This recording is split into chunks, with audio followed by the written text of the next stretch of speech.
What started as a passion project created by a very small group of developers has grown to heights no one saw coming.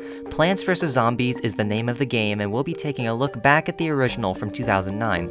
We're not reviewing the shooter games, unless you'd like me to, the card game, unless you'd like me to, or adventures, unless you'd like... Actually, you know what, I can't really do that one, so never mind. Instead, let's go back in time to the series' roots, and see why everyone made such a big deal over this thing. The very same thing that, in my opinion, well defines the tower defense genre of gaming. Humans of Earth, welcome to Plants vs. Zombies.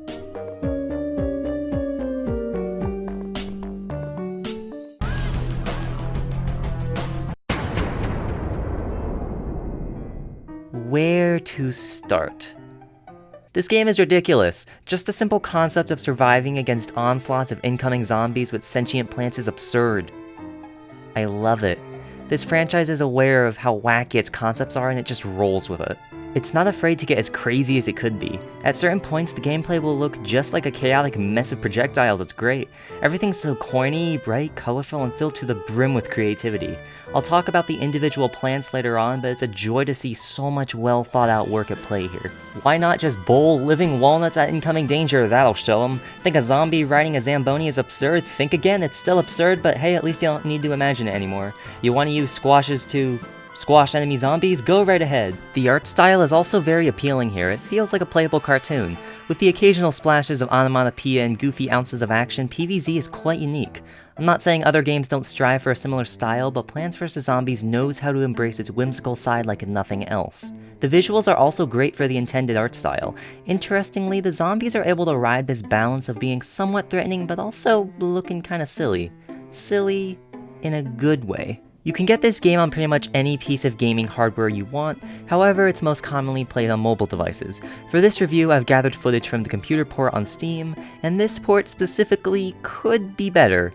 The quality isn't anything to write home about, and it uses this inconvenient aspect ratio of 4:3 instead of 16:9, and some of the images are blown up, which doesn't look too hot when playing the game in full screen. Pixels are more easily seen, and stuff is definitely a bit more blocky. But nerd talk is over, so let's continue.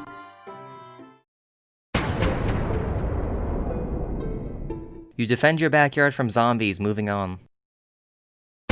Alright, let me pump the brakes a bit. While the game's story is basically protecting your home from zombies with the aid of plants, there's a bit more worth discussing.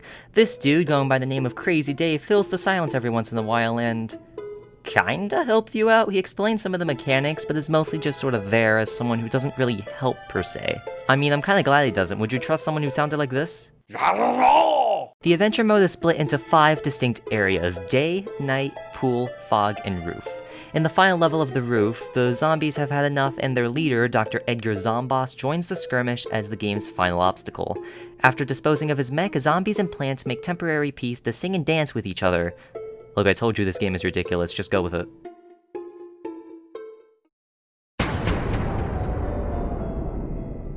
I don't want to sound like a broken record since I do this in every review, but I gotta give the game's soundtrack some props.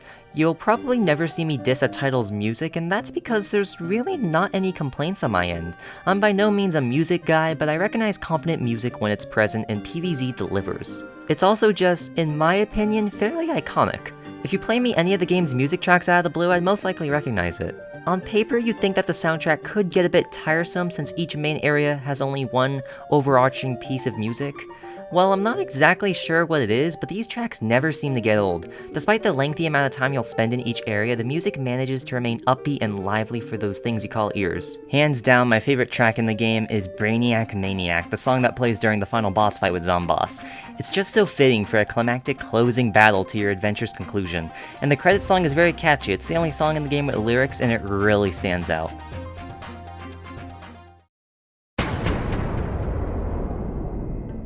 There was so much thought and care put into the characters of PvZ, which is commendable. For starters, most of the plants are either named after puns or are pretty competent in their design. Let's rapid fire a couple. Peashooter and Sunflower, without a doubt the 2 most iconic plants in the entire series. There's nothing crazy here visually, but things get quite intriguing with their variants. In fact, the Peashooters in this game have ingenious names. Repeater, Three-Peter, and Split Pea are some excellent plays on words. Cherry Bomb, a literal cherry bomb, need I say more?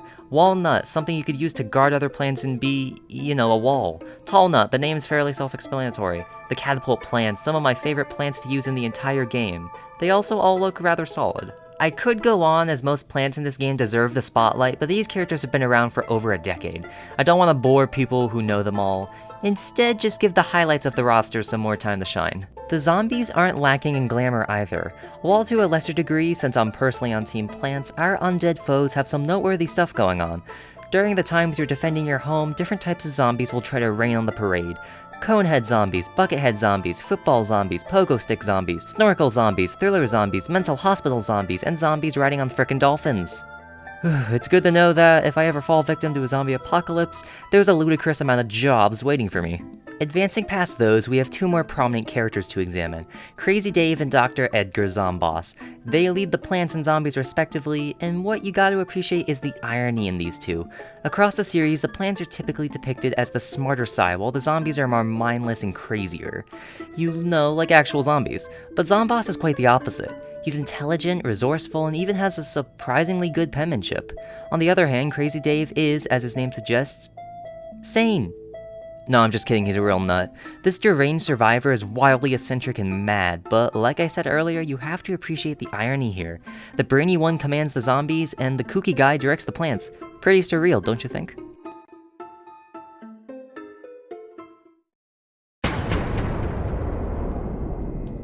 The bread and butter of any game is the gameplay, so how does PvZ hold up mechanically? Like I discussed earlier, Plants vs. Zombies is a tower defense game. You'll need to be able to strategize to get anywhere in this title. To place down the majority of plants, you'll need to accumulate the required sun. You could either get some by it falling down from the sky, or from sunflowers you can plant, which generate sun as well. It's basically a currency to buy more plants for better defense. After picking your desired plants, your backyard is split up into various lanes and the gameplay begins. Players start with essentially nothing, but as you hoard more and more sun, you'll be able to grow your little army. With 40 unique types of plants, the game encourages players to test out different survival ideas. Some plants even have upgraded forms to enhance their abilities. Take twin sunflowers or Gatling peashooters, for example. Shifting over to the zombie side, it's important to note that these guys aren't completely brainless. A few will try to armor up, resulting in them having more health. Other zombies will try to negate some of your plants by pole vaulting over them, crushing them, or even flat out removing them from the screen.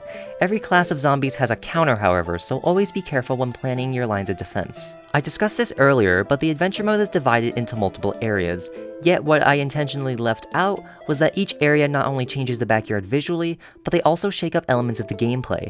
Day, that's your basic no-nonsense backyard, no gimmicks, nothing. Next. Night, no sun falls from the sky, that's fun. Sun-producing plants are more valuable than ever here, as they are now your only way to get more of it. Pool, the backyard has graduated from 5 lanes to 6, with the middle 2 being filled with water. You'll have to place a lily pad now first before you could situate any other plants. Fog, a portion of the right side of the screen is obscured, and the water lanes from pool make a return. Thankfully, you can illuminate the area with a lantern or just use a blower to remove the fog. Roof, our final backyard setup. Every plant must be in a flower pot, and the slant in the terrain prevents a straight line of fire. You'll need catapult plants if you want to deal pain on the complete opposite side. At the midway point of each area, we are met with a minigame that breaks away from the standard gameplay. These are nice little distractions, and they're just as enjoyable as the main mode of play. You can play these alongside a wider selection in the minigame section of the menu. They typically flip a mechanic on its head to make the game seem even more unpredictable. At the end of each area is a conveyor belt level where you can only place plants the game randomly gives you. These can get really stressful at points. It's a lot more luck-based than ever before. After you beat the main campaign, you gain access to survival mode, which is basically free play in any of the 5 areas. You can even play adventure mode in additional time with all the plants you've unlocked on your journey. I always wonder what the day level felt like with catapult plants, and yup, it's terrifying with its much free reign. Might as well talk about puzzles, and that name is no joke. These things can be quite the mental challenge at points. While playing, zombies will drop coins at random that you could use to purchase stuff in Crazy Dave's shop. Items up for sale include plants, extra power-ups, and fertilizers. With that last product, you can host your own virtual garden of plants if you don't want to manage a real one. There's also this tree dubbed the Tree of Wisdom, which will let you in on some nice fun facts and trivia bits. So that's essentially Plants vs. Zombies, and let me just say that the gameplay is terrific. The fun factor is through the roof with this game. It might look repetitive on the surface, but the variety of plants and strategies make this game addicting as heck. Of course, PvZ does appeal to kids and casual gamers, but it has enough depth to keep hardcore players around for the ride.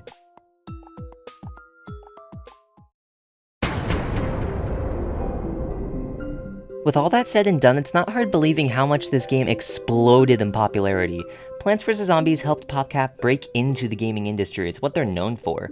Nowadays, the PvZ brand has been picked up by Electronic Arts, or EA for short, and I think we all know what that means. Microtransactions and tarnished reputations everywhere. Most of the team who worked on the original game are long gone, leaving the series in not the best hands.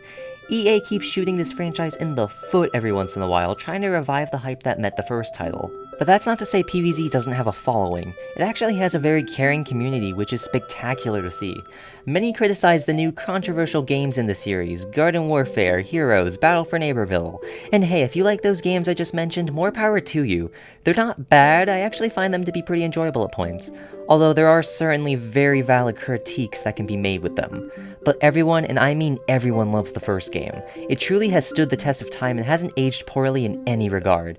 Yeah, it might not look the greatest graphically, especially on the PC port, but that's not a big deal to me. It's a ton of fun, it's clever, it's infinitely replayable, it's Plants vs. Zombies. The game which single-handedly boosted tower defense gaming to glory deserves all the praise it receives.